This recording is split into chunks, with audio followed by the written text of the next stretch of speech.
Bonjour à toutes et bonjour à tous. Pour la 12e semaine, même si on est le T11, mais c'est la 12e semaine qu'on va faire un bilan et ouvrir sur l'avenir, sur un message qui est fort, Gérald. 12 semaines d'échange, 12 semaines de réflexion, 12 semaines de terrain. Gérald, c'est le moment de dresser un premier bilan et de te projeter. Donc Gérald, ma première question, quels sont les points forts et axes d'amélioration du Bourget aujourd'hui et que faudrait-il changer en priorité? Bonjour à toutes, bonjour à tous, bonjour Philippe. Eh bien, effectivement, nous sommes déjà à la 12e interview. Au passage, vous pouvez toutes les retrouver sur la chaîne YouTube de l'Union citoyenne pour le Bourget ou sur les pages Facebook, soit de la mienne, soit de notre association. Je répète, Union citoyenne du Bourget. Donc, concernant les points forts, je pense que le principal point fort du Bourget, c'est la richesse humaine, diversifiée, totalement diverse. Elle a un potentiel incroyable. Et il y a aussi les infrastructures en devenir qu'il va falloir à la fois s'occuper et développer. Connaître ses forces, c'est déjà savoir où aller. Mais ces 12 semaines ne sont pas qu'un diagnostic, ce sont aussi une écoute.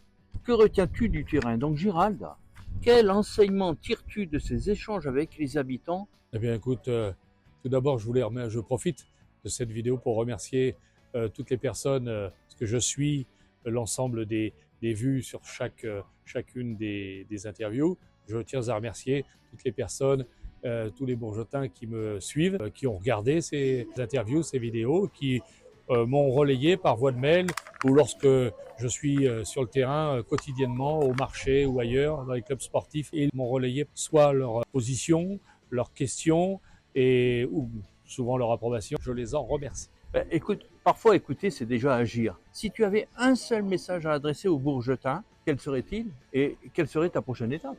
Écoutez, moi je veux tout donner. Personnellement, avec mon équipe, je fais partie des gens qui aiment le Bourget. On a envie que cette ville ressorte dans les premiers de la Seine-Saint-Denis. Croyez-moi, c'est tout à fait possible. Dans le commerce, dans l'attractivité, dans les associations, dans la culture, dans le sport.